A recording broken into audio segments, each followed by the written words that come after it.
आज हम छायावाद की चर्चा करने वाले हैं। हिंदी कविता में छायावाद का योग द्विवेदी युग के बाद आया। द्विवेदी युग की कविता नीरस, उपदेशात्मक और इतिवृत्तात्मक थी।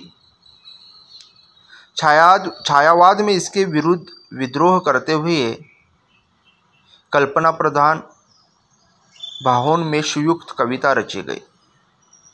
यह भाषा और भावों के स्तर पर अपने दौर के बंगला के सुप्रसिद्ध कवि और नोबेल पुरस्कार विजेता रविंद्र ठाकुर की गीतांजलि से बहुत प्रभावित हुई।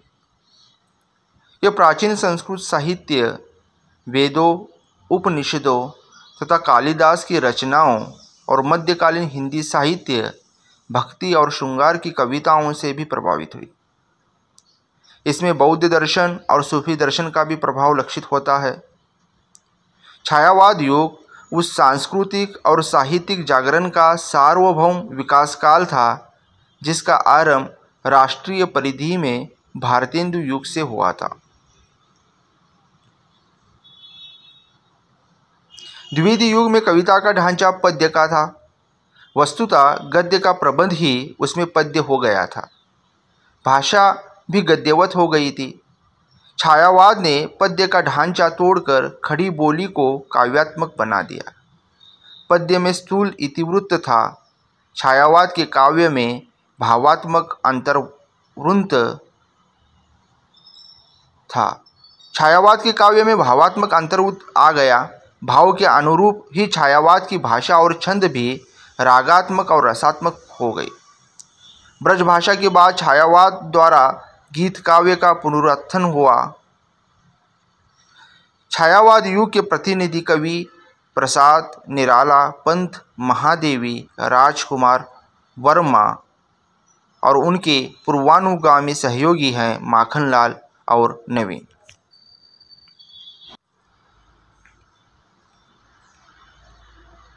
गीत काव्य के बाद छायावाद में भी महाकाव्य का निर्माण हुआ। तुलसीदास जैसे स्वांत को लेकर लोक संग्रह के पथ पर अग्रसर हुए थे, वैसे ही छायावाद के कवि भी स्वात्म को लेकर एकांत के स्वगत जगत से सार्वजनिक जगत में अग्रसर हुए। प्रसाद की कामायनी और पंत का लोकायतन इसका प्रमाण है। कामायनी सिंधु में बिंदु एकांत अंतर जगत की ओर है। लोकायतन बिंदु में सिंधु सार्वजनिक जगत की ओर। छायावाद के बारे में रामचंद्र शुक्ल हिंदी साहित्य के इतिहास में लिखते हैं, संवत 1917 के आसपास मैथिली शरण गुप्त, मुकुंदधर पांडे आदि कवि खड़ी बोली काव्यों को अधिक कल्पनामय, चित्रमय और अंतर्भाव व्यापक व्यंजक रूप रंग देने में प्रवृत्त हुए। यह स्वच्छंद और नूतन पद्धति अपना रास्ता निकाल रही थी कि रविंद्रनाथ की रहस्यात्मक कविताओं की धूम हुई और कई कवि एक साथ रहस्यवाद और प्रतीकवाद अथवा चित्रभाषावाद को ही एकांत ध्येय बनाकर चल पड़े।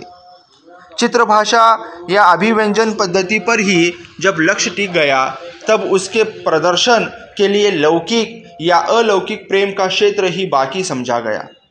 इस बंधे हुए क्षेत्र के भीतर चलने वाले काव्य ने छायावाद नाम ग्रहण किया। छायावादी शब्द का प्रयोग दो अर्थों में समझना चाहिए। एक तो रहस्यवाद के अर्थ में, जहाँ उसका संबंध काव्य वस्तु से होता है, अर्थात जहाँ कवि उस अनंत और अज्ञात प्रियतम को आलंबन बनाकर अत्यंत चित्रमयी भाषा में प्रेम का अनेक प्रकार से व्यंजन करता है। इस अर्थ का दूसरा प्रयोग काव्य शैली या पद्धति विशेष के व्यापक अर्थ में होता है। छायावाद का सामान्यतः अर्थ हुआ प्रस्तुत के स्थान पर उसकी व्यंजना करने वाली छाया के रूप में अप्रस्तुत का कथन। छायावाद का चलन द्विवेदी काल रूपी इतिवृत्तात्मकता, कथात्मकता की प्रतिक्रिया के रूप में हुआ था। छायावाद के बारे में नंद दुलारे वाजपेयी लिखते हैं, प्रकृति के सूक्ष्म किंतु व्यक्त सौंदर्य में आध्यात्मिक छाया का भान मेरे विचार से छायावाद की एक सार्वमान्य व्याख्या होनी चाहिए। हजारी प्रसाद द्विवेदी ने हिंदी साहित्य का उद्भव और विकास में लिखा है कि द्वितीय महायुद्ध के समाप्त होते सारे देश में नई चेतना की लहर दौड़ गई। सन 1929 में महात्मा गांधी के नेतृत्व में भारतवर्ष विदेशी गुलामी को झाड़ फेंकने के लिए कटिबद्ध हो गया। इसे सिर्फ राजनीतिक तक ही सीमित नहीं समझना चाहिए। यह संपूर्ण देश का आत्मस्वरूप समझने का प्रयत्न और अपनी गलतियों को सुधारकर संसार की समृद्ध जातियों की प्रति द्वंद्विता में अग्रसर होने का संकल्प था। संक्षेप में यह एक महान सांस्कृतिक आंदोलन था। चित्तगत उन्मुखता इस कविता का प्रधान उद्गम थी और बदलते हुए मानव के प्रति दृढ़ आस्था इसका प्रधान संबल। इस श्रेणी के कवि ग्राहिका शक्ति से बहुत अधिक संपन्न थे और सामाजिक विषमता और असामंजस्यों के प्रति अत्यधिक सजग थे। शैली की दृष्टि से भी एक पहले के कवियों से एकदम भिन्न थे। इनकी रचना मुख्यतः विषयी प्रधान थी। सन 1920 की खड़ी बोली कविता में विषय वस्तु की प्रधानता बनी हुई थी, परंतु इसके बाद की कविता में कवि के अपने राग विराग की प्रधानता हो गई। विषय अपने आप में कैसा है यह मुख्य बात नहीं थी, बल्कि मुख्य बात यह रह गई थी कि विषयी कवि के चित्त के राग विराग से अनुरंजित होने के बाद विषय कैसा दिखता है। परिणाम विषय इसमें गौण हो गया और कवि प्रमुख।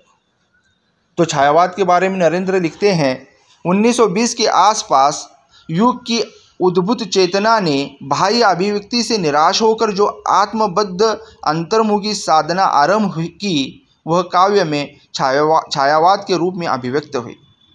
नामवर सिंह छायावाद के बारे में लिखते हैं, छायावाद शब्द का अर्थ चाहे जो हो, परंतु व्यावहारिक दृष्टि से यह प्रसाद, निराला, पंत, महादेवी की उन समस्त कविताओं का द्योतक है जो 1918 से 1936 के बीच लिखी गई। वे आगे लिखते हैं, छायावाद उस राष्ट्रीय जागरण की काव्यात्मक अभिव्यक्ति है जो एक पुरानी रूढ़ियों से मुक्ति चाहता था और दूसरी ओर विदेशी पराधीनता से। तो कुल मिलाकर छायावाद को लेकर विभिन्न विद्वानों ने इस प्रकार से अपने मंतव्य को व्यक्त किया है।